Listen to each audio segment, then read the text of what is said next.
साथियों,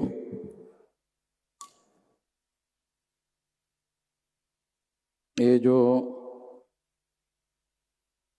3 बजे से 6 बजे तक का सत्र है, जिसमें ये विषय रखा गया है कि देश के सभी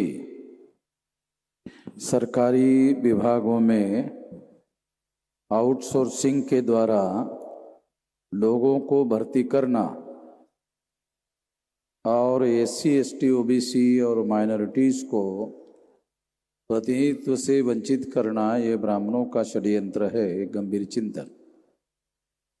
दूसरा विषय है महाबोधि महाविहार को ब्राह्मणों के कब्जे से आज़ाद करना, एक चुनौती, एक गंभीर चर्चा। साथियों, ये 2 विषय हैं। दोनों विषयों के बारे में संक्षिप्त में कुछ बातें मैं कहना चाहूँगा। बहुत सारे लोगों को ये जानकारी है या नहीं है, कहा नहीं जा सकता, मगर जो रिजर्वेशन है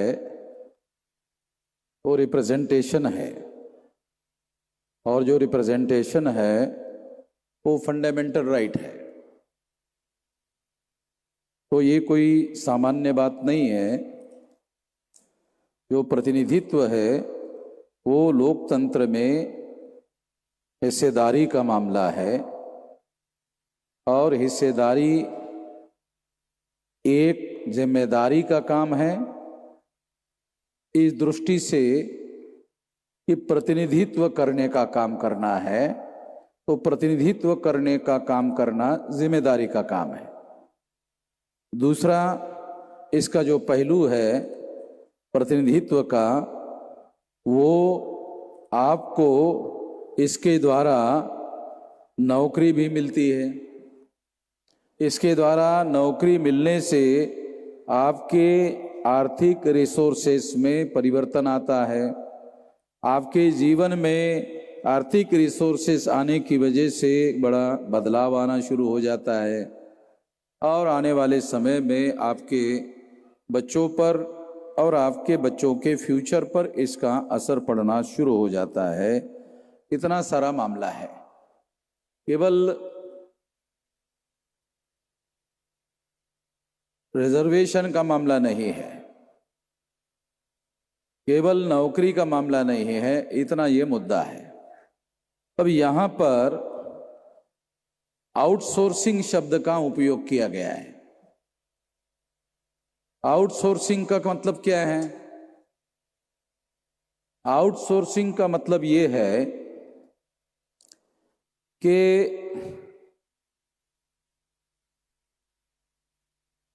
देश के सभी सरकारी विभागों में आउटसोर्सिंग के द्वारा,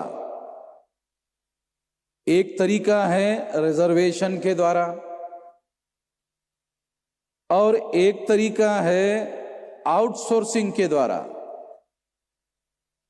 यानी जो आउटसोर्सिंग है, बाह्य क्षेत्र है, वहां से, या ये कहा जा सकता है कि मार्केट है, ये बाह्य क्षेत्र है, वहां से सरकारी विभागों में भर्ती की जा सकती है। जब बाहर से सरकारी विभागों में भर्ती की जा सकती है, तो उससे क्या होगा?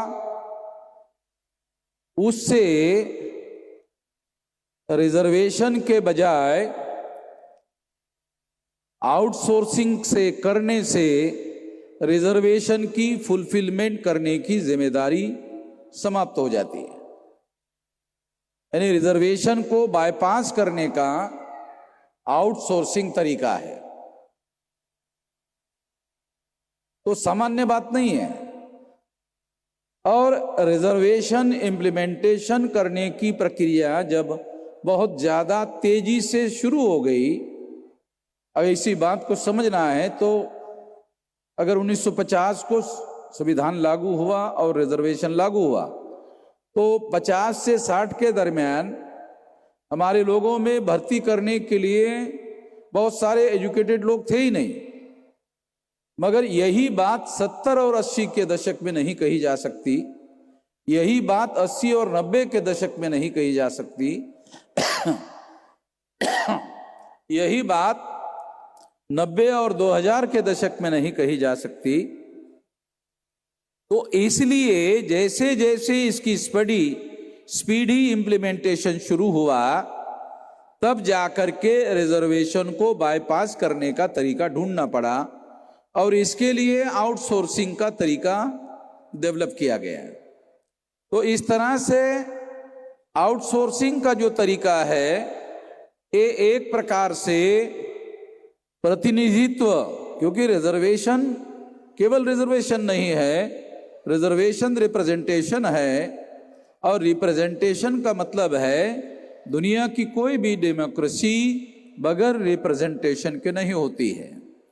जो डिक्टेटरशिप है वो प्रतिनिधित्व विहीन होती है, और डिक्टेटरशिप के विरोध में एक डिक्टेटरशिप है, एक मोनार्की है। मोनार्की का मतलब है राजाशाही, और ये जो राजाशाही है ये भी प्रतिनिधित्व विहीन होती है। इसके विरोध में डेमोक्रेसी जो है ये प्रतिनिधित्व वाला सिस्टम लाया गया है, और प्रतिनिधित्व वाला सिस्टम जो है ये इसलिए लाया गया ताकि जनता की सहभागिता को बढ़ाया जा सके, और जनता की सहभागिता में SC, ST, OBC इनका रिप्रेजेंटेशन ही नहीं है बल्कि माइनॉरिटी का भी रिप्रेजेंटेशन है, क्योंकि माइनॉरिटी में जो बैकवर्ड क्लासेस के लोग हैं उनको भी बैकवर्ड क्लास में शामिल माना गया है। इस दृष्टि से माइनॉरिटी का शब्द यहाँ जो है उपयोग और प्रयोग में लाया जा रहा है।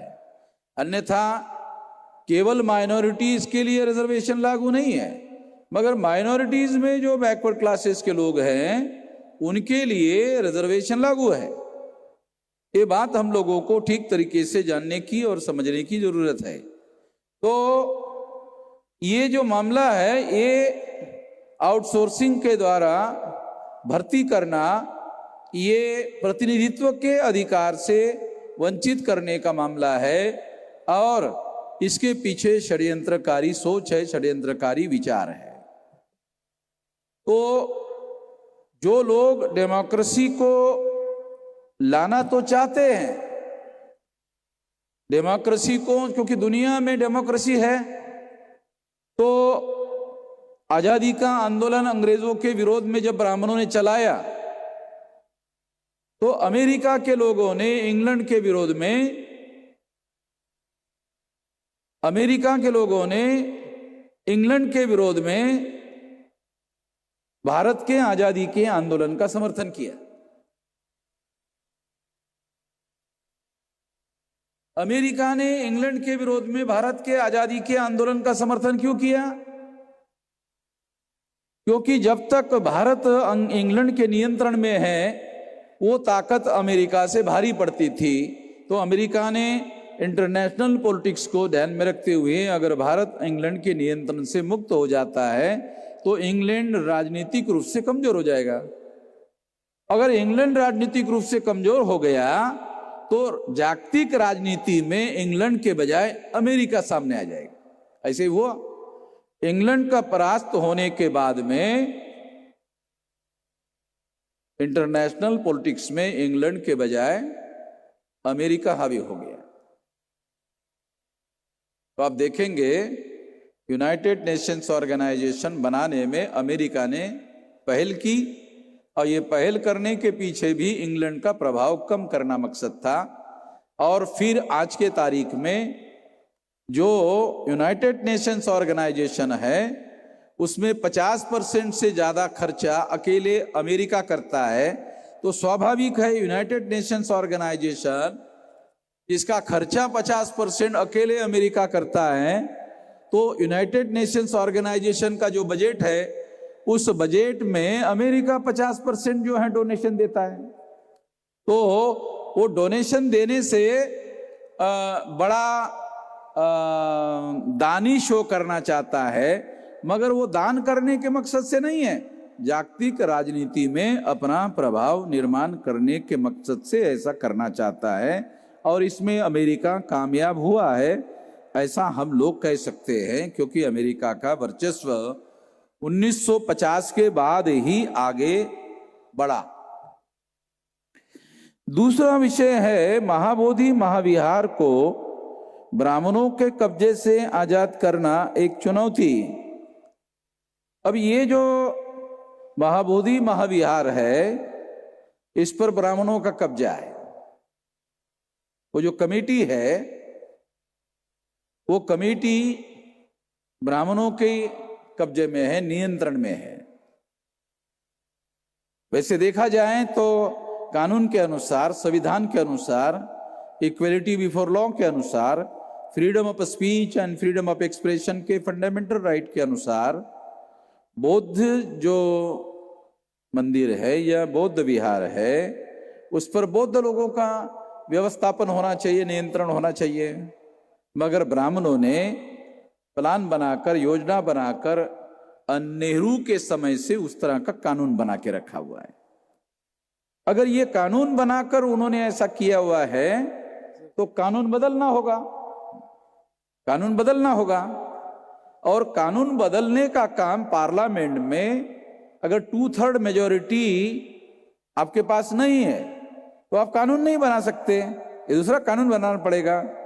तो इस तरह की मेजॉरिटी अगर हमारे पास नहीं है तो हम इस तरह का कोई कानून नहीं बना सकते। तो इसका मतलब ये है कि हमारे पास एक कानून बदलने की स्थिति आज के तारीख में हमारे पास नहीं है, तो उन लोगों का कब्जा बना रहेगा। तो ऐसे स्थिति में बदलाव करने के लिए क्या करना होगा? अगर मान लो बदलाव करने के लिए बुद्धिस्ट लोगों का कोई आंदोलन चलाते हैं, महाबोधि महाविहार का जो मुक्ति का मामला है और उसका कोई आंदोलन चलाते हैं, तो उनको जो लोगों का समर्थन लगेगा, जन आंदोलन होगा तो ये बदलाव हो सकता है। तो जन आंदोलन होने से बदलाव हो सकता है। जन आंदोलन के लिए बहुत बड़े पैमाने पर समर्थन की जरूरत होगी। तो बुद्धिस्ट लोगों की भारत में संख्या कितनी है आज के तारीख में? 0.71, यानी 5% भी नहीं है। 1% तो दूर की बात है। बुद्धिस्ट लोगों की जो भारत में संख्या है वो 0.71, 0.75 अगर होता तो 5% हो गया होता, ऐसा मानते। मगर ये जो परसेंटेज है 0.71% है। तो इसका मतलब है बुद्धिस्ट लोगों का कोई मास आंदोलन बनाना भी संभव नहीं है। यानी दोनों स्थिति में, इस स्थिति में बदलाव लाना संभव नहीं है। अगर ऐसा है तो विकल्प क्या है? तो SC, ST, OBC और माइनॉरिटी का बहुमत है 85%। इन लोगों को जगाना होगा, इन लोगों को तैयार करना होगा, इनकी संगठित शक्ति का निर्माण करना होगा और भारत की ऊपर राजनीतिक सत्ता पर, संसद पर जो ब्राह्मणों का कब्जा है उस संसद को ब्राह्मणों के कब्जे से मुक्त करना होगा। ये विकल्प है। इस विकल्प के दिशा में हमें आगे बढ़ना होगा। इसका कोई विकल्प नहीं है, ये रास्ता है। इस दिशा में हमको आगे बढ़ना होगा। मैं इस मौके पर इतना ही कहना चाहता हूँ और इस दिशा में हम लोगों को आगे बढ़ने के अलावा विकल्प नहीं है। हम लोग इस दिशा में आगे बढ़ रहे हैं। धन्यवाद।